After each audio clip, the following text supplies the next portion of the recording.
Você já parou para pensar no que aconteceria se descobrisse que aquilo que todo mundo jogou fora era exatamente o que você precisava para recomeçar? A primavera chegou tarde naquele ano. Ou talvez a gente é que estava atrasada demais para perceber quando ela chegava. Adriana acordava antes do sol aparecer, com aquele tipo de dor nos joelhos que vira companhia, sabe? Aquela que a gente aprende a conviver como quem convive com lembranças ruins. Gustavo tinha morrido fazia 3 meses. 3 meses e alguns dias. Ela não contava mais porque contar doía demais e o corpo já doía bastante. O testamento foi lido numa terça-feira cinzenta, naquele cartório que cheirava a mofo e a tempo parado. O advogado tinha uns óculos que não parava de escorregar no nariz. Gustavo deixou tudo muito bem explicado, aquela letra dele de homem que aprendeu a escrever quando já era mais velho e por isso nunca parou de levar aquilo a sério. A casa grande para o filho mais velho, aquele que virou estranho quando saiu para o Rio. A fábrica de suco para o outro filho, o que tinha empréstimo do banco e terno melhor que sua própria vida. E para Adriana que cuidou daquele chão como se fosse pele dela, que plantou, regou, enxugou suor todo dia da mesma forma. Ele deixou a baixada. Inscreva-se no canal agora para não perder o que vem por aí. Promete. Ninguém chamava aquilo de baixada, não é verdade? Chamavam de a inutilidade. Assim mesmo, com aquele jeito de falar de coisa que morreu e não tem volta. Era um pedaço de terra, uns 5 alqueires, separado do resto por um riacho que subia quando chovia e sumia quando o sol apertava. Tinha uma casinha pequenininha ali, de pau a pique mesmo, daquelas que cabem uma pessoa deitada e outra em pé. Só. A maioria daquele lugar tinha secado faz tempo, desde quando um fazendeiro maior decidiu desviar o riacho para o lado dele. Ninguém protestou muito. Era mais fácil culpar a seca do que culpar os homens. Adriana saiu daquele cartório com o papel no bolso e subiu na caminhonete velha do marido. Dirigi devagar, observando cada coisa no caminho, porque conhecia aquele lugar de passar por ele o tempo todo. Estacionou onde dava e caminhou para o meio daquela baixada. Olhou para o chão rachado, aquele tipo de rachadura que lembra boca de idoso, o capim morto, amarelo, da cor de coisa que desistiu mesmo. E tinha uma árvore ali, uma jabuticabeira que Gustavo tinha plantado quando ainda era jovem. Tava de pé, mas tão torta, tão cansada, que parecia estar pedindo desculpas para existir ainda. Adriana sentou embaixo dela e começou a chorar. Aquele choro que sai sem barulho, sabe? Daquele jeito que chora quem já chorou tanto que nem lágrima sobra. E foi ali, toda sozinha, naquele silêncio pesado, que ouviu um pássaro, depois outro e mais outro, cantando num lugar que não tinha sombra, não tinha nada verde, não tinha nada que desse de comer. Adriana levantou devagar e procurou de onde vinha aquele som. Os pássaros estavam pousados num monte de pedras velhas, meio cobertas de musgo, lugar que ela nunca tinha chegado perto. Não porque tivesse proibição, mas porque não via motivo para ir. Ela foi. Ajoelhou naquele chão duro e colocou a mão. Sentiu diferente, mais úmido, sabe? Cavou com a unha. Cavou até a unha quebrar. E lá embaixo, escondido por tanto tempo, tanta negligência, tanto abandono, ela achou uma fiinha de água saindo da terra. Não era riacho, não era nem goteira direito. Era menos que isso, mas era água. Era viva. Adriana ficou ali de joelhos, segurando aquela água fria na mão, e algo dentro dela acordou. Não era a alegria ainda, não. Era aquela coisa que vem antes, quando a gente entende que talvez tenha se enganado completamente sobre como as coisas eram. Levou 2 semanas para ela começar. Não estava planejando nada. Planejamento é coisa de quem tem opção. Ela estava fazendo porque a outra opção era entrar na casa vazia de Gustavo, sentar na varanda e morrer sentada. Na primeira semana, limpou o riacho. Tirou galho, pedra, terra mesmo. Era trabalho que doía nas costas e mais ainda na alma, porque cada coisa que ela tirava era prova de quanto tempo aquele lugar não recebia cuidado. Na segunda semana, arrumou a nascente, cercou com pedra, fez uma canaleta pequena para a água não se perder. Ela não sabia bem o que estava fazendo, não é? Tinha aprendido com Gustavo a escutar a terra, não a mandar nela. Mas a terra falava e Adriana tinha gastado a vida inteira aprendendo o idioma. No final daquelas 2 semanas, quando estava tão cansada que doía até respirar, ela foi para a venda da dona Petra. Petra era daquelas mulheres que nascem sabendo. Sabe aquelas que têm resposta para a pergunta que você nem fez ainda? Adriana entrou suada, poeirenta, os cabelos brancos saindo de todo lado. Petra olhou só uma vez e já entendeu tudo. Você quer plantar no rincão? Adriana ficou confusa. Rincão? Petra sorriu. É o que a gente chama essa baixada quando os homens não estão ouvindo. Petra saiu do balcão, entrou num quartinho dos fundos e voltou com uns pacotinhos de papel na mão. Morango, ela disse como quem diz a coisa mais natural do mundo.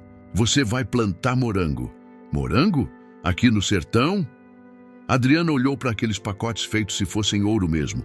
Ninguém planta morango aqui. Petra pôs aquela mão velha na mão de Adriana. Ninguém planta nada aqui porque todo mundo acha que só dá pedra e morte.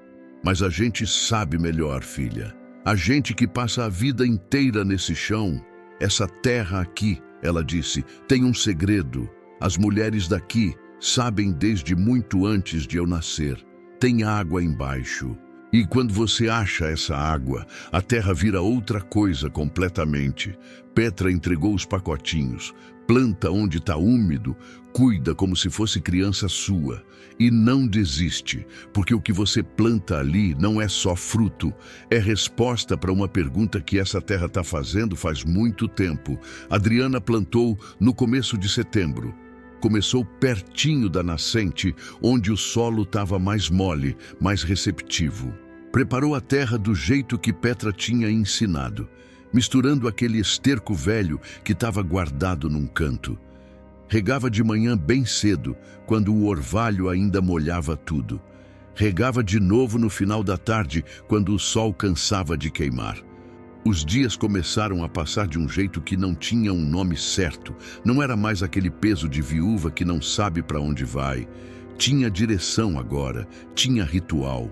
Tinha esperança enterrada ali no chão mesmo. Na terceira semana, os primeiros brotinhos apareceram. Pequenininhos, verdinhos demais para aquele lugar. Frágeis que mais um vento derrubava. Mas estavam lá.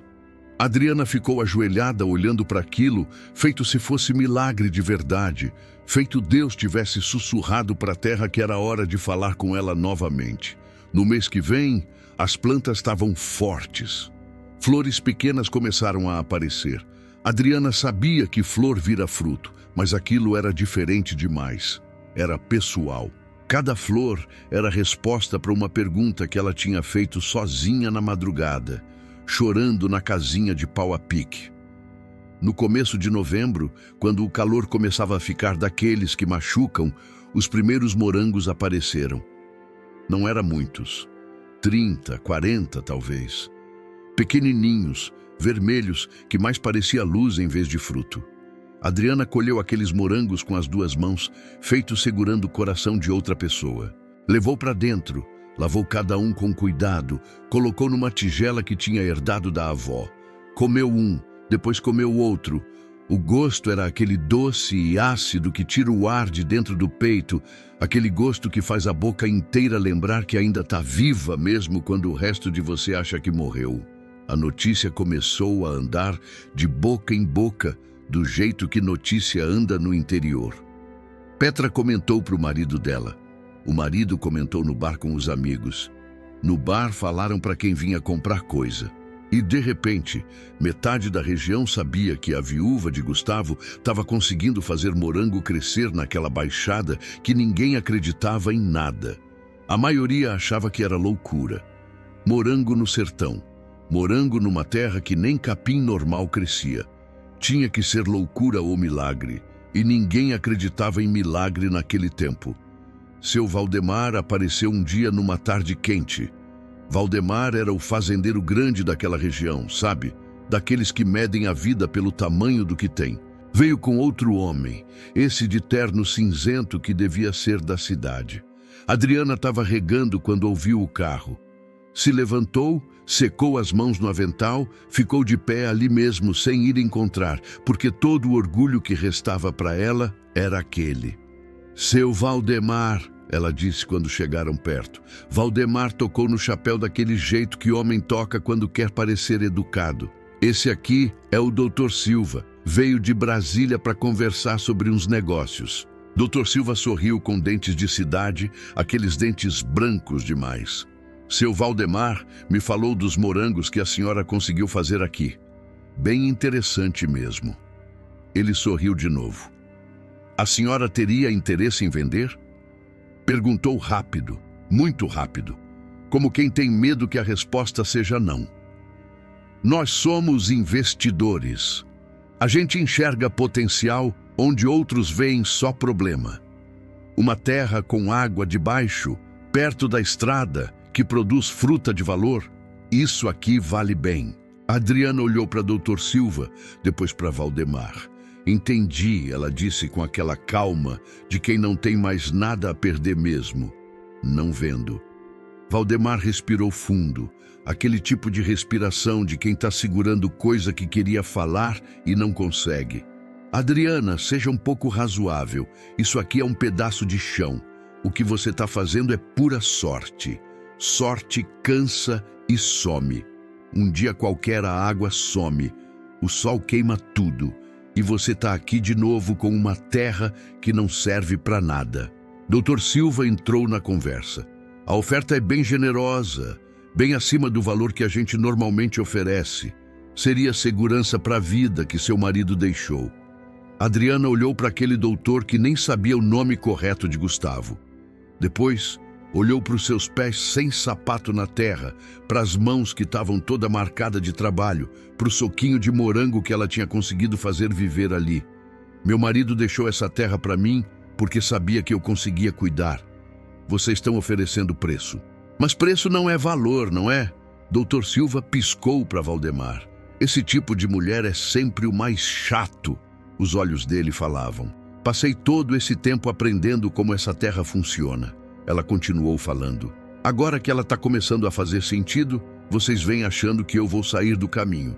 Não vou. Não vendo para ninguém. Os dois foram embora e Adriana seguiu regando, como se não tivessem passado ali. Mas aquela noite não conseguiu dormir. Ficou acordada pensando em tudo que podia dar errado. Será que Valdemar estava certo? Será que era sorte mesmo? Será que amanhã a água desaparecia, o sol queimava tudo e ela viraria aquela mulher de novo que não sabia para onde ir? Mas quando o sol nasceu no dia seguinte, a água estava lá e os morangos continuavam crescendo. O segredo da baixada começou a aparecer conforme os dias iam passando. Não era segredo de verdade, sabe? Segredo seria se ninguém pudesse ver. Mas ninguém queria olhar, e é bem diferente. Adriana estava cavando um poço novo quando encontrou. Estava a uns 2 metros de profundidade quando a pá bateu em algo duro. Não era pedra, era madeira. Uma caixa. Madeira escura, muito velha, toda coberta de lodo e tempo. Adriana cavou ao redor com cuidado. Tirou com uma corda que guardava por ali. Abriu aquela caixa como se estivesse abrindo coisa sagrada de verdade. Dentro tinha documentos, muitos deles. Amarelados, difícil de ler, mas ali estavam. Registros de propriedade de 100 anos atrás. Papéis que falavam sobre essa terra, sobre um homem chamado João da Costa, que tinha plantado morango ali, naquela mesma faixa de terra que ela estava plantando agora. Tinha cartas também, cartas de uma mulher.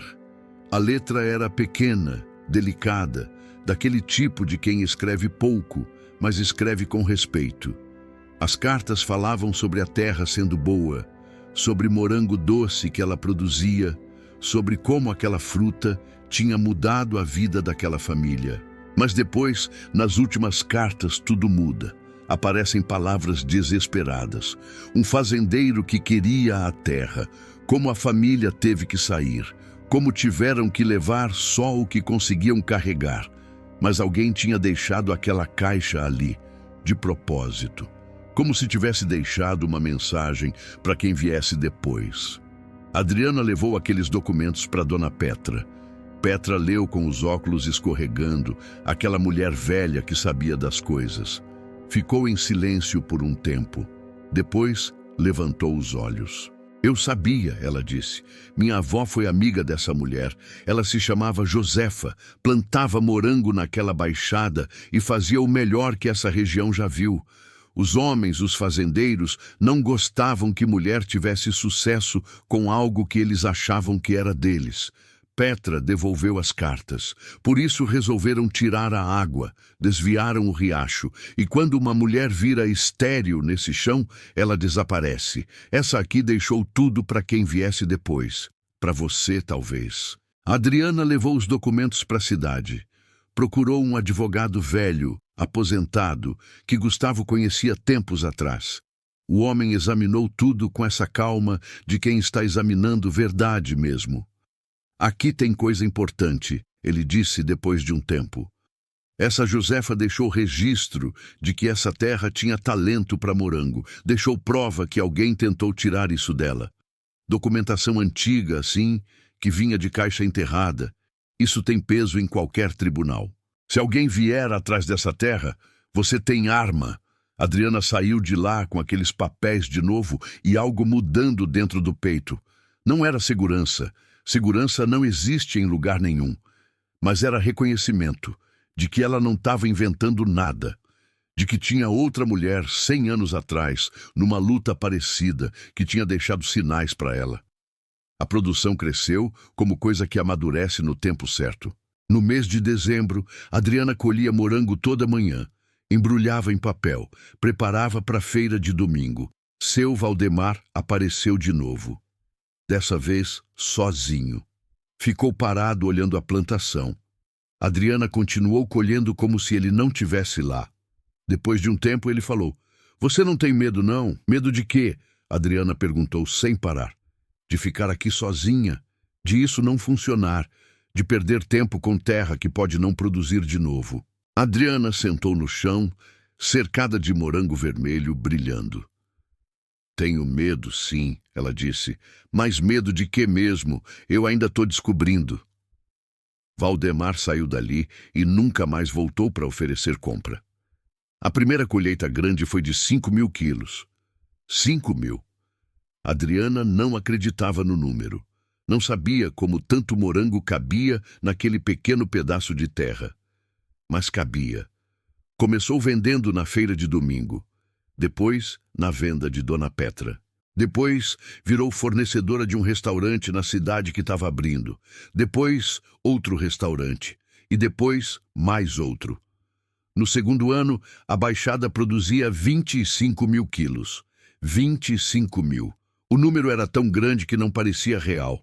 Mas estava ali, documentado, comprovado, todo aquele morango saindo de uma terra que ninguém acreditava que servia para nada. A região acordou para uma verdade que sempre tinha sido verdade. A Baixada não era infértil. Tinha apenas secado porque deixaram secar. Tinha apenas morrido porque deixaram morrer. Tinha apenas sido esquecida porque era a mulher que cuidava. Quando aquela notícia saiu mesmo, quando o número de 25.000 começou a aparecer em jornal de verdade, a região toda respirou diferente. Porque se uma mulher sozinha, uma viúva que ninguém apostava nada, conseguia tirar aquilo, então o que mais estava dormindo ali? Quantas outras terras tinham água que ninguém descobriu? Quantas outras mulheres tinham força que ninguém enxergou? Quantas outras Josefas deixaram mensagens que a gente não procurou? Adriana estava na feira quando um grupo de mulheres apareceu. Mulheres que tinham sítio, que tinham herança de terra, que tinham pedaço de chão que ninguém sabia o que fazer. Queriam aprender, queriam saber como ela fez, queriam acreditar que também conseguiam. Adriana começou a ensinar.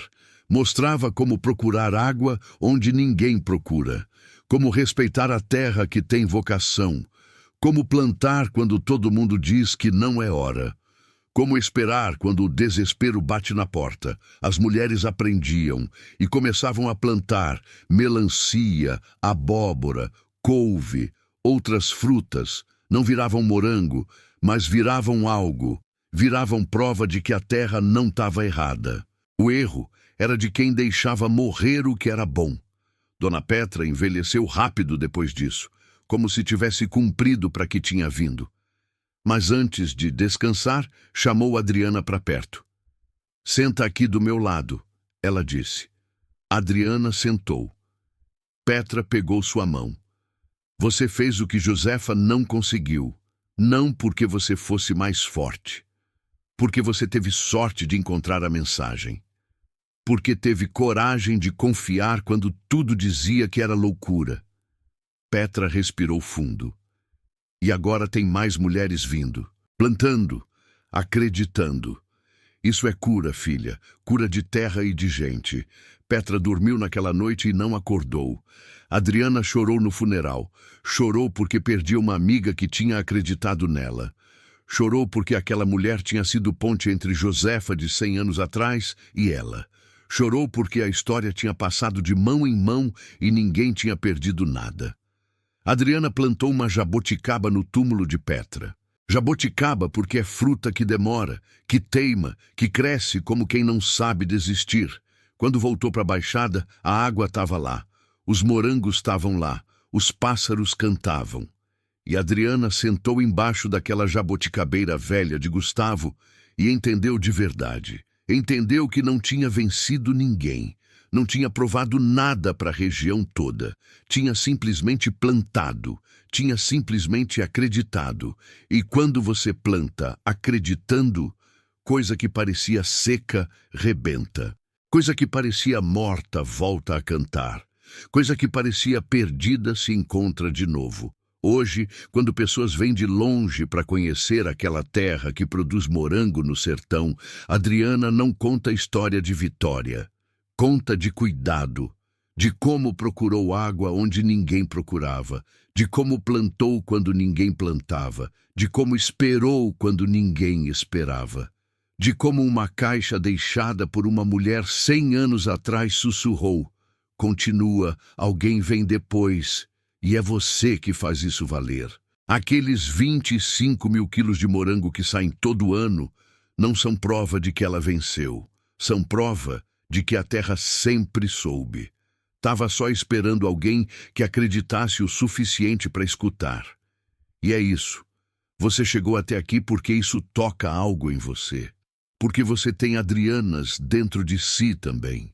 Mulheres que plantam quando todo mundo diz que não dá. Vidas que florescem quando ninguém está vendo. Histórias que merecem ser contadas. Então deixa um comentário aí para mim. Qual história você quer que eu conte na próxima? Aquela mulher que encontrou diamante na própria propriedade e perdeu tudo por ganância? Aquele menino que plantou floresta onde só tinha deserto? Aquela avó que ensinou uma comunidade inteira a resistir? Você escolhe. Comenta qual história tira seu sono e compartilha esse vídeo com alguém que precisa lembrar que terra seca também floresce, que pessoa cansada também planta, que vida que parece acabada pode voltar a crescer. Até o próximo.